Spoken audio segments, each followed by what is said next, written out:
Hello everyone, कैसे हैं आप सब। I hope you all are doing great. आज मैं आपको हिंदुस्तान संपादकीय से हिंदी डिक्टेशन लिखवाने जा रही हूँ। तो चलिए शुरू करते हैं। लिखवाने से पहले मैं आपको बता दूँ, इस संपादकीय में बहुत सारे जो इंग्लिश वर्ड आए हैं बीच में, तो उसे आप शॉर्ट हैंड में अगर लिखने की कोशिश करोगे तो आपका छूट सकता है। इसमें ही शॉर्ट करके लिख दो, उसके बाद आप उसे शॉर्ट हैंड में लिख सकते हो, नहीं तो वरना आपका छूट जाएगा। एग्ज़ाम में भी आप ऐसे ही करो, अगर इंग्लिश वर्ड कोई आ रहा है तो उसे आप शॉर्ट में ही इंग्लिश में लिख डालो, ठीक है। तो चलिए शुरू करते हैं। 5 4 3 2 1 रेडी स्टार्ट। मानव दिमाग या मस्तिष्क अभी भी कुछ हद तक रहस्य का विषय है और उसकी खोज में वैज्ञानिकों की एक बड़ी जमात लगी हुई है। इसी खोज के तहत पहली बार मानव मस्तिष्क के एक छोटे हिस्से को चूहों में लगाने में कामयाबी मिली है। इससे पहले भी ऐसे ही प्रयोग की कोशिशें हुई थी, लेकिन चूहों के शरीर या दिमाग ने मानव हिस्से को स्वीकार नहीं किया था।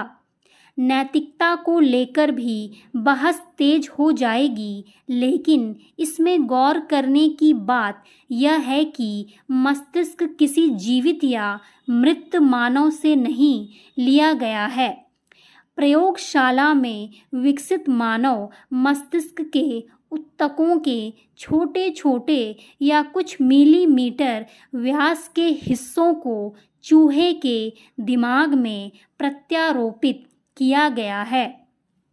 इसे स्टैनफोर्ड विश्वविद्यालय के शोधकर्ताओं ने मानव स्टेम कोशिकाओं को ऊतक के त्रिआयामी गुच्छों में विकसित करके तैयार किया है।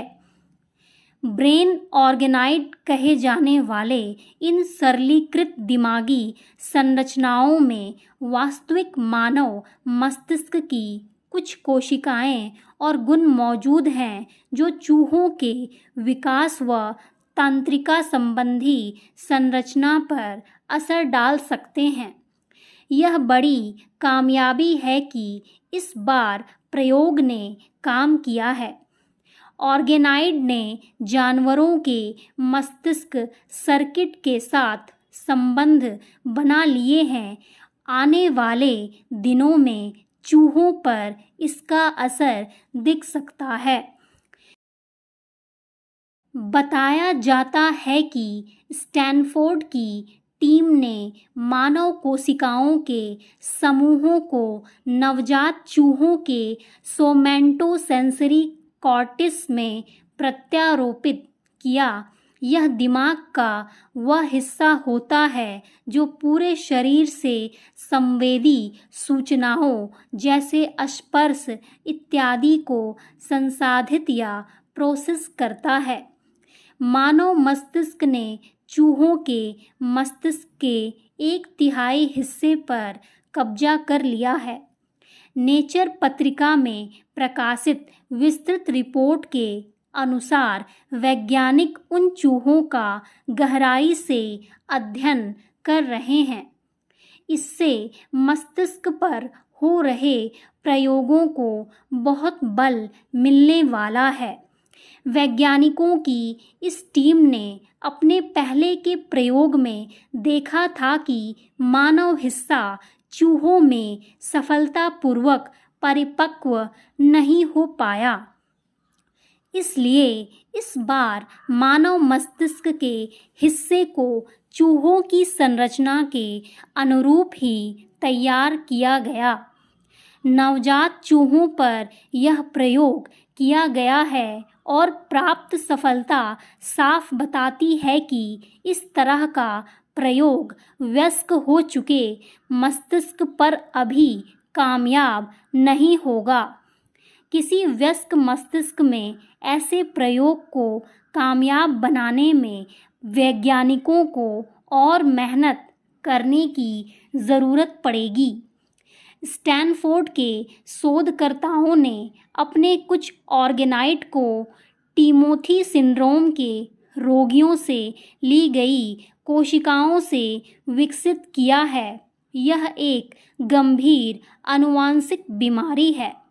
अगर प्रयोगशाला में पलने वाले चूहों में इस बीमारी के प्रभाव का अध्ययन किया जा रहा है तो फिर अन्य दिमागी रोगों के अध्ययन में भी लाभ मिलना तय है।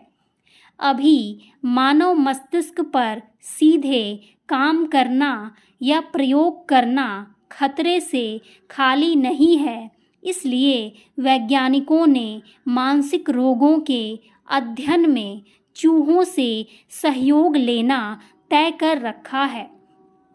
चूहों के मस्तिष्क के उन हिस्सों को सक्रिय किया गया है जो इनाम चाहते हैं।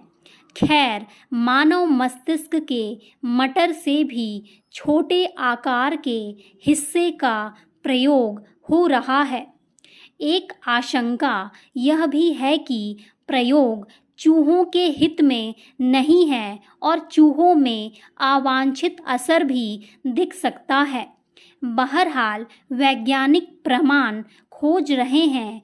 चूहों पर बुरा असर हुआ तो विवाद होगा, लेकिन अगर चूहों पर सामान्य असर हुआ और चिकित्सा विज्ञान समृद्ध हुआ तो पूरी दुनिया स्वागत करेगी।